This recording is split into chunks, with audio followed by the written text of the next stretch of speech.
وعن أنس قال قال رسول الله صلى الله عليه وسلم ثلاث من أصل الإيمان الكف عمن قال لا إله إلا الله لا تكفره بذنب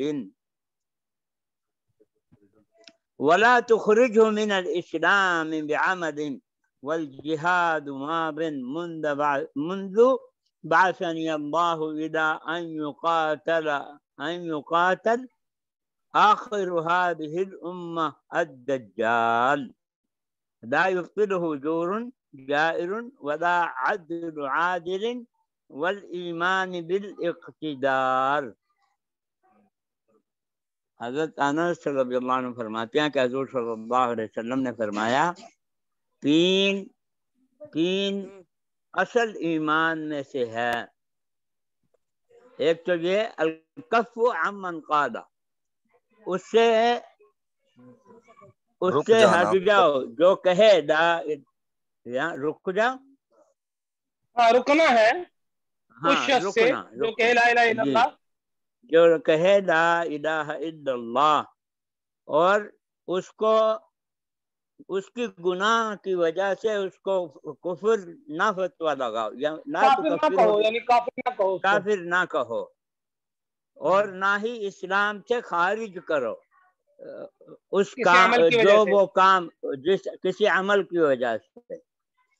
اور والجہاد ماض منذ بعثني الله الى ان يقاتل آخر هذه الامه الدجال. اور جہاد ہمیشہ رہے گا جب سے اللہ نے مجھے بعثت دی، یہاں تک کہ آخری جو قتال ہوگا اس امت کا وہ دجال کے ساتھ ہوگا. لا يبطله جور جائر ولا عدل عادل والایمان والاقتدار. یہ اس کا نہیں آیا سمجھ عدل. اس کو نہ ظالم کا ظلم روک پائے گا جہاد کو اور نہ عادل کا عدل. ہاں جور جائر. ہاں ٹھیک سمجھ ہے. آ گئی. جی ولا عدل عادل والایمان بالاقدار. یہ اس سے کیا مراد ہوا والایمان ہے؟ بالاقدار، تقدیر پر ایمان لانا. تقدیر پر. اچھا. اب یہ بڑی اہم حدیث ہے، یہ بڑی اہم حدیث ہے جو ہم لوگوں نے شرح عقائد کے اندر پڑھا نا. وہاں جو ہم نے پڑھا تھا کہ مرتکب کبیرہ دائرہ اسلام سے خارج ہوتا ہے یا نہیں ہوتا، تو وہاں کتنے مذہب پڑھے تھے ہم نے؟ جی بہت تین پڑھے سارے. تھے نا. ایک حسن بصری کے مذہب کو اگر ہٹا دیں تو 3 پڑھے تھے نا. اہل سنت والجماعت کا جی اور معتزلہ کا. اہل سنت والجماعت کا کیا ہے کہ کبائر کرنے والا جو ہے وہ جنت میں جائے گا بالآخر، اور کافر نہیں ہے. بار کیا کافر نہیں ہوگا، کافر نہیں ہوتا، اس کو سزا ملے گی، سزا ملے گی. ہاں اچھا. خوارج کہتے ہیں کہ وہ دائرہ اسلام سے خارج ہو جائے گا. جی ہاں. اور معتزلہ کیا کہتے ہیں؟ منزلۃ بین المنزلتین. ایسے ہی تھا، یہ لفظ تھے نا غالباً. وہ منزلۃ بین المنزلتین، وہ درمیان میں ہٹ جائے گا، نہ مسلمان رہے گا نہ کافر رہے گا. آواز آ رہی میری آپ لوگوں کو؟ ٹھیک. ہاں جی. اچھا. اب یہاں کا لا تکفرہ بذنب، کسی گناہ کی وجہ سے اس کو کافر مت قرار دے. تو خوارج جو تھے ان کی تردید ہو گئی. وہ کیا کہتے ہیں؟ کبیرہ گناہ کرنے سے بندہ دائرہ اسلام سے خارج ہو جاتا. تو اللہ کے نبی کہہ رہے ہیں کہ گناہ کی وجہ سے نہیں ہو. دیکھیں بھائی، اگر کوئی مسلمان ہو، یعنی اگر کوئی بندہ کافر ہے، وہ نیک اعمال کرے، اس کو مسلمان کہہ سکتے ہیں ہم؟ نہیں بھائی نیک اعمال تو کر رہا ہے، وہ نیک عمل کی وجہ سے اس کو کافر نہیں کہا جا سکتا جب تک کہ وہ توحید کا اقرار نہ کرے، تصدیق قلبی اور اقرار لسانی نہ پائے گا. اسی طرح بے عینی ایسے ہی جب کوئی مسلمان گناہ کرے گا تو اس کو اس کی گناہ کی وجہ سے کافر نہیں کہا جا سکتا. یہ بات سمجھ آ گئی بات؟ تو خوارج کی خلاف یہ حدیث بن گئی، لا تکفرہ بذنب، کسی گناہ کی وجہ سے کافر نہیں کہنا اس کو. آگے کیا فرمایا؟ ولا تخرجوا من الاسلام سے. ہاں، کسی کی وجہ سے، کسی کام کی وجہ سے اس سے اسلام سے خارج نہ کہو. تو وہ کیا کہتے ہیں؟ دائرہ اسلام سے خارج ہو گیا، کافر ہوا یا نہیں؟ کافر نہیں ہوا، درمیان میں پھنس گیا. ان کی بھی تردید ہو گئی کہ عمل کی وجہ سے، کوئی بھی عمل چاہے کبیرہ ہو، اس کی وجہ سے بندہ دائرہ اسلام سے خارج نہیں ہوتا. آگے جی.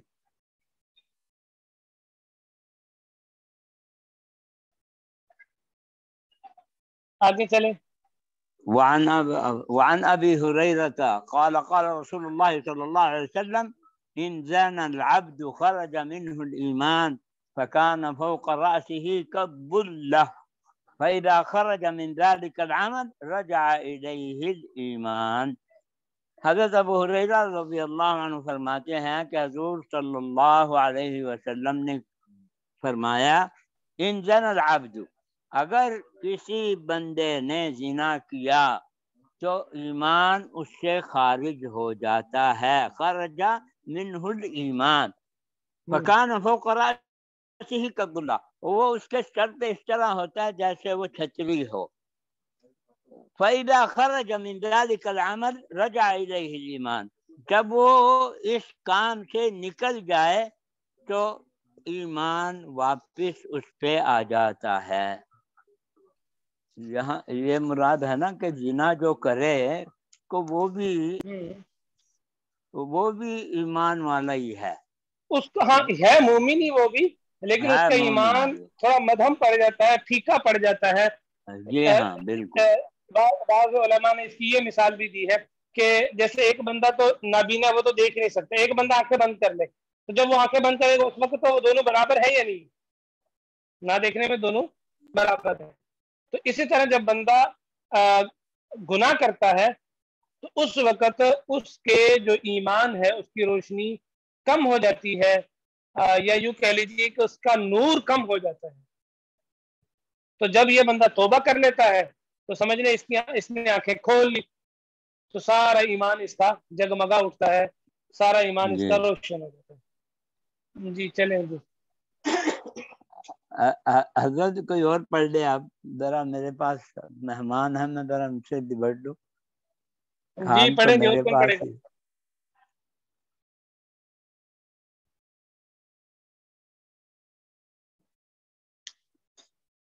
پڑھیں جی، کون پڑھے گا؟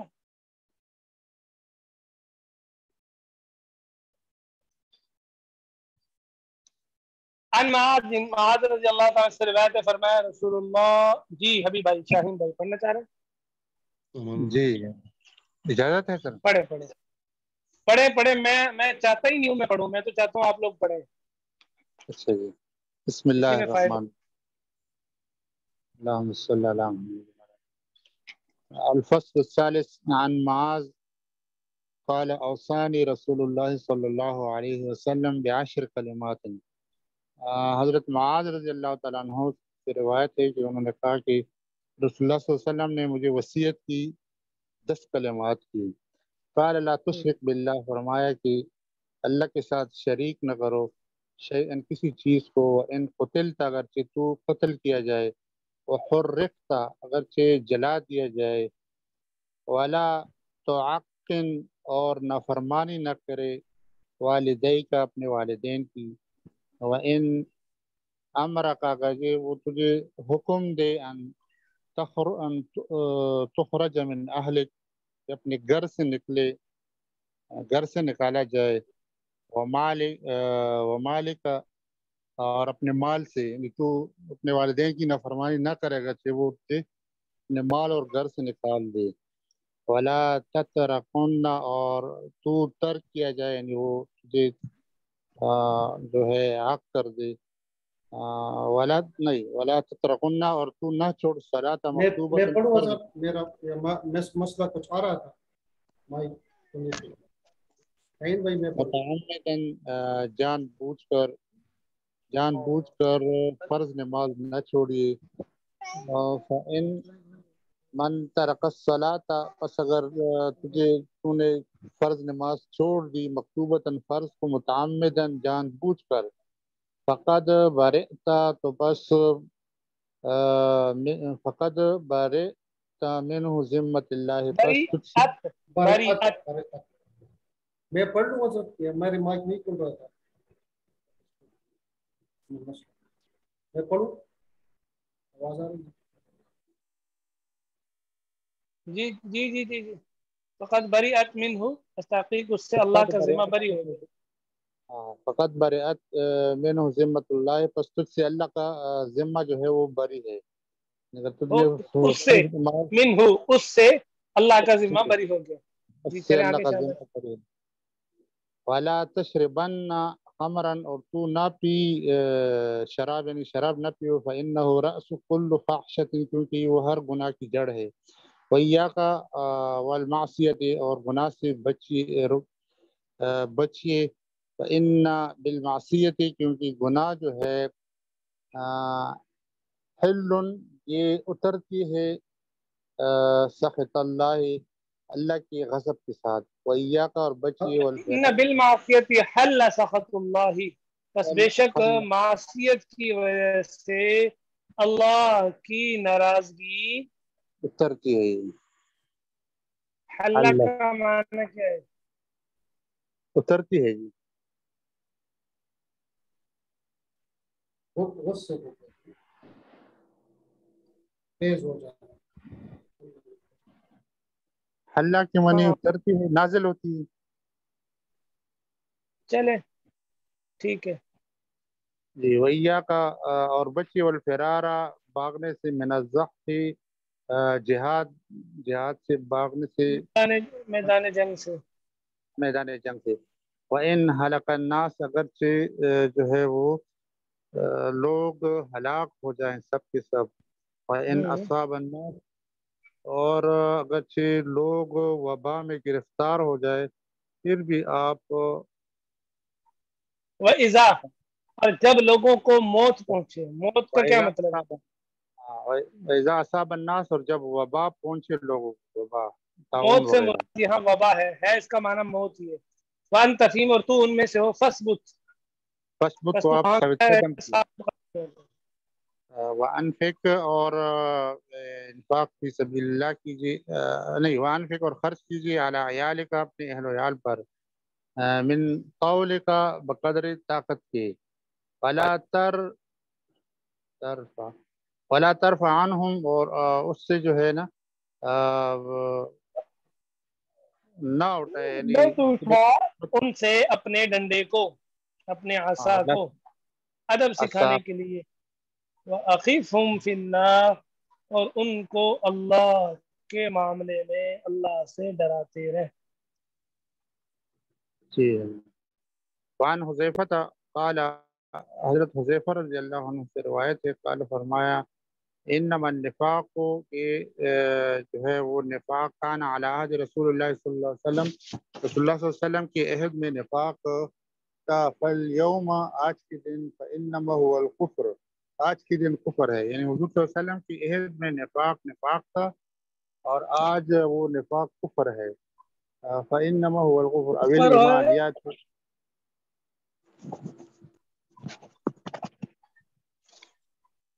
یعنی جو خرچ کرنے کا حکم تھا نا،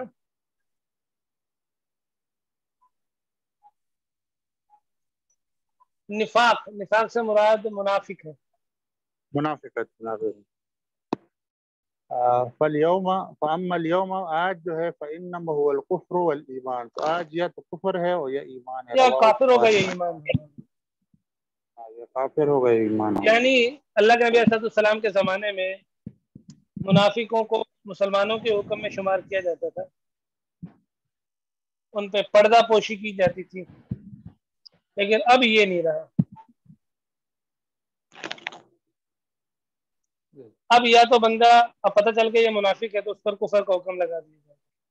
اب یہ بندہ مسلمان ہوگا یا کافر ہوگا، ان دونوں میں سے کسی ایک چیز پر ہی باقی رہے گا.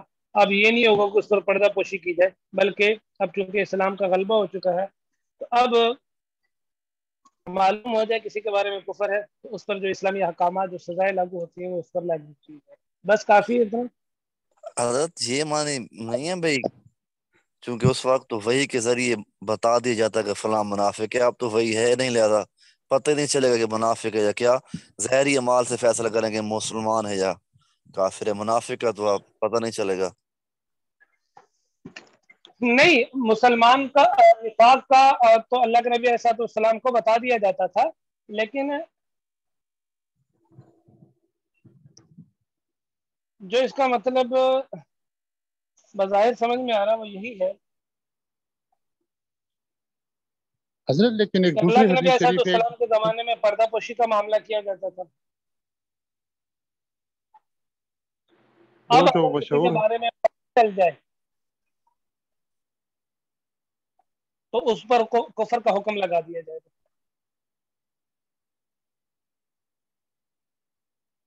اور جو مطلب آپ بیان کر رہے ہیں ممکن ہے وہ بھی ہو. جیسے لکھے نا علماء نے بھی، اب اعتقادی منافق نہیں ہے، عملی منافق ہے. اعتقادی منافق صرف اس وقت تھے. اب چونکہ وہی جو نہیں ہے ہمیں پتہ بھی نہیں چلتا، اس لیے منافق کا ہم نہیں لگا سکتے کسی بھی فتویٰ. ظاہری اعمال کفر والے ہیں تو وہ کافر ہے، اسلام والے ہیں تو مسلمان ہے. یہ بھی ہو سکتا ہے، اگر کہیں لکھا ہے تو یہ بھی ہوگا، پھر یہ بھی بیان کیا جا سکتا ہے. لیکن یہ جو میں بتا رہا ہوں یہ بھی ہے. حضرت یہ مشکات جو ہے دوم میں ہم نے حدیث شریف پڑھی ہے کہ جس میں 4 نشانیاں ہوں گی تو وہ پکا منافق ہے. اس میں ایک جھوٹ ہے اور ایک خیانت ہے اور ایک کذب ہے اور ایک گالی گلوچ ہے۔ اس میں مطلب ہے بتا بھی دیا ہوگا کہ ایسا کیوں کہا گیا کہ یہ ان کی نشانیاں ہیں. منافق کی نشانیاں مسلمان کے اندر پائی جا سکتی ہیں لیکن اس پر نفاق کا حکم نہیں لگایا جائے گا اس بنا پر. اگر کوئی گناہ انسان کے اندر پایا جائے اس گناہ کی بنا پر اس کو کافر کا حکم اس پر نہیں لگایا جائے گا. تو منافق کی نشانیاں مسلمان کے اندر ہو سکتی ہیں. سمجھ آ رہی بات؟ جی لیکن عقیدے کے ہاں جی تو ظاہر بھائی جو بتا اگر وہ ہے تو وہ بھی ہوگا، بالکل ہوگا اور نظر بھی آ رہا ہے بظاہر. لیکن جو میرے ذہن میں آ رہا ہے جو میں نے پڑھا وہ یہی ہے کہ وہاں اللہ کے نبی کے زمانے میں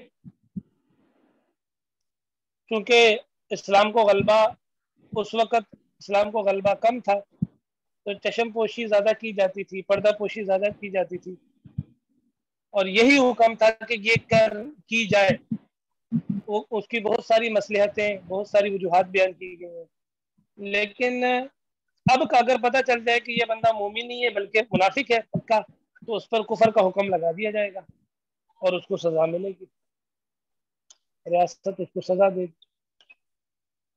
اور جو آپ بتا رہے ہیں وہ بھی ہو سکتا ہے بالکل.